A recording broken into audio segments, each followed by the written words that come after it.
For NJ Advanced Media, I'm Connor Hughes. Over the course of the last 2 weeks, we have had the opportunity to watch 2 organized team activity practices over at One Jets Drive, which obviously means we have had a chance to see quarterback Christian Hackenberg do football-like things on a football field for the first time since he walked off the field during the Jets preseason finale last year.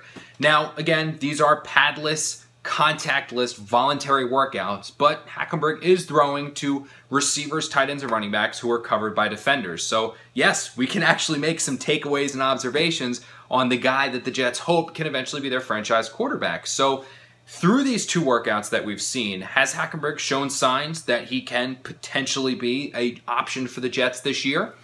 Well, let me put it this way. Hackenberg has shown he's taken baby steps, which is a good thing. He's learning a brand new offense, West Coast scheme, all that fun stuff, so mistakes are expected. But there are starting to be more flashes than there were last year for him. You know, he made a beautiful throw in the 7-on-7 drills this past Tuesday where he pretty much put the ball on a rope to receiver Sharon Peak 30, 40 yards down the field, although Peak ended up dropping it. Perfect throw. John Morton ran over and gave him a high five after. Jeremy Bates ran over and gave him a high five after. You know, that was a big, big positive. However, the issue with Hackenberg through these 2 OTA practices we've seen has kind of been the same negative that was a blemish on most of his scouting reports coming out of Penn State.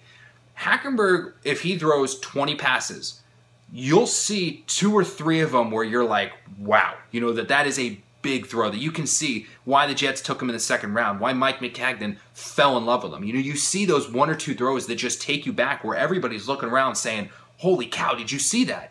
However, Hackenberg will then follow that throw with 5 or 6 that make you say, what?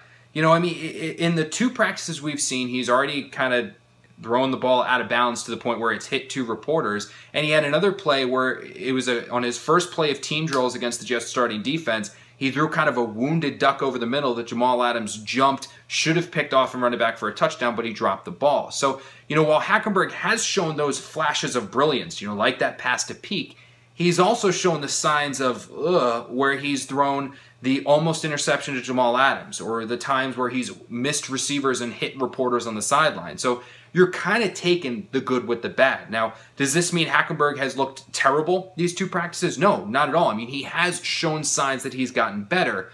He just hasn't shown signs that he's going to be the week 1 starter. Now, again, it's early. We're into just 2 OTAs. We've still got minicamp, training camp, and all that stuff. So fans should be excited to see how Hackenberg improves. But through 2 OTAs, he's still kind of rough. For NJ Advanced Media, I'm Connor Hughes.